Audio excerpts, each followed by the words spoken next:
Eto, mga kabalita, medyo naalanganin na naman tayo sa ating prepara ng hapunan.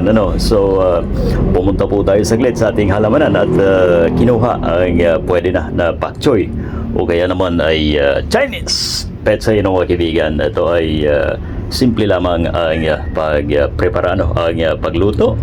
May maraming bawang po tayo igigisa, and then may oyster sauce ng mga kaibigan. Siyempre, napakasustansya dahil unang-una, fresh mga kaibigan. Mamaya ay papakita po natin ang pagluto So ayan, nag-prepara na po ng bawang si Mrs. para maluto na ang aming hapunan. Bawang lang ba? Wala nang iba? Yun ang ating mahiwagang oyster sauce ng mga kaibigan. Alright. Pangit po kasi pag sobrang lalaki ang pak choy mga kaibigan. So hindi ko na nilagyan muna ng maraming abono. So yan mga kaibigan, nagpapakulo po tayo ng tubig. Parang ang seste mga kaibigan. Ibabanlian lang po yan dito sa mainit na tubig. And then, ayos na. Hindi po yan tatadtarin na parang petsay o kaya naman ay mustasa. Ganyan na po yan. Eto na, mga kabalita Ayun.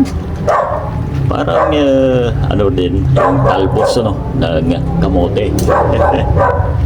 Ayan banli lang, mga kaibigan. At yan ay, ayan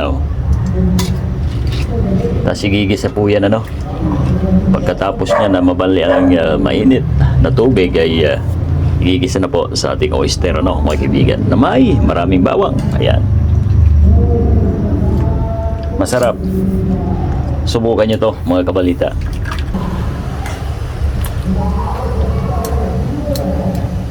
Eto na, maglagay ng mantika sa kawali.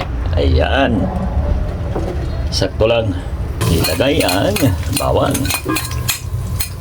Bago, hindi nyo ba naamoy mga kabalita? Dati mga kaibigan ay ayaw kong kumain nito dahil hindi ako sanay pero makalipas ang pag-try ayun,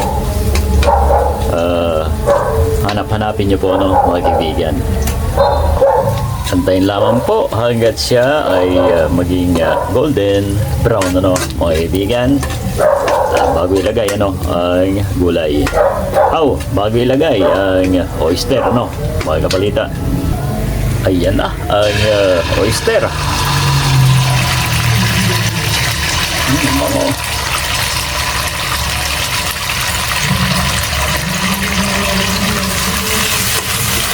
Ayan, sa mga hindi pa nakasubok, pwede po nating subukan mga kaibigan. May nabibili naman po dyan sa mga talipapa ng pak choy. Ayan na. At saka na po ilalagay ang gulay. Ayan.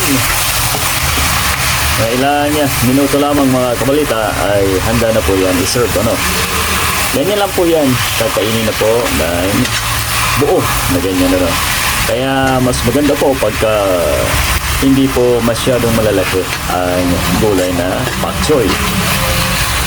Okay na mga kabalita, sana ay maitigan po natin ang ating kunting video na ito. Ayan, at ako'y nagugutom na Maraming salamat sa inyong panonood. Ang pango talaga mga kaibigan. Ayan, ready to serve mga kaibigan, mga kabalita. Hapunan na muna tayo.